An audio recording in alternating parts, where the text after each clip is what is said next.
નમસ્કાર મિત્રો, સ્વાગત છે ફરી એકવાર તમારું આજના વિડીયોમાં.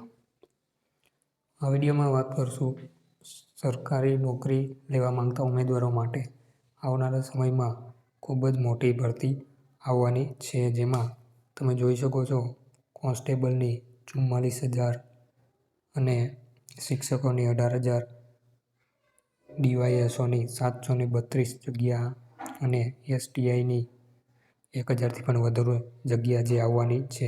તો બધી માહિતી આપણે ડિટેલમાં જોશું, તો વિડીયોને છેલ્લે સુધી જોજો એટલે કોઈ પણ જાતની કન્ફ્યુઝન ના રહે અને વિડીયો સમજાઈ જાય.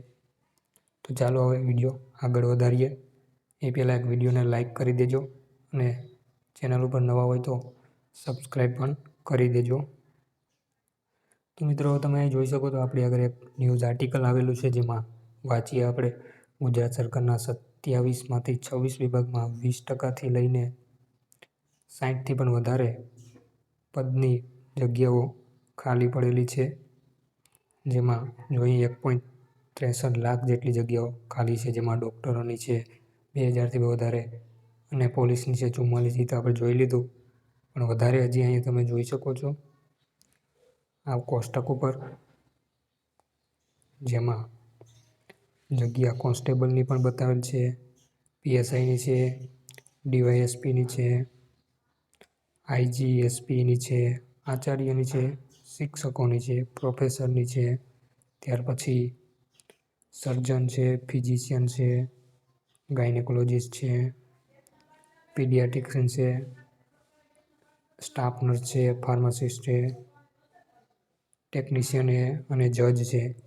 એવી રીતની ટોટલ ઘણી બધી જગ્યાઓ હજી આવનારા સમયમાં ફાળવવાની છે. અહીંયા આપણે દર્શાવેલું છે ટોપ 5 એવા વિભાગ છે જેમાં સૌથી વધારે જગ્યા ખાલી છે. તો જેમાં ગૃહ વિભાગ છે, પંચાયત છે, આરોગ્ય વિભાગ છે, શિક્ષણ છે અને કૃષિ વિભાગ છે.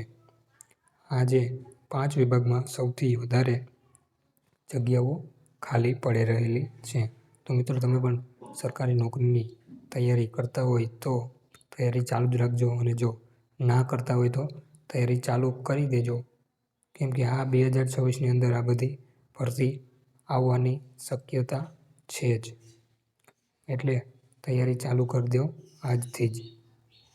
તો એટલું જ હતું આજના વિડીયોમાં. વિડીયો તમને પસંદ આવ્યો તો એક લાઈક કરી દેજો અને ચેનલને સબસ્ક્રાઈબ પણ કરી દેજો અને તમારા મિત્રો સુધી શેર પણ કરી દેજો.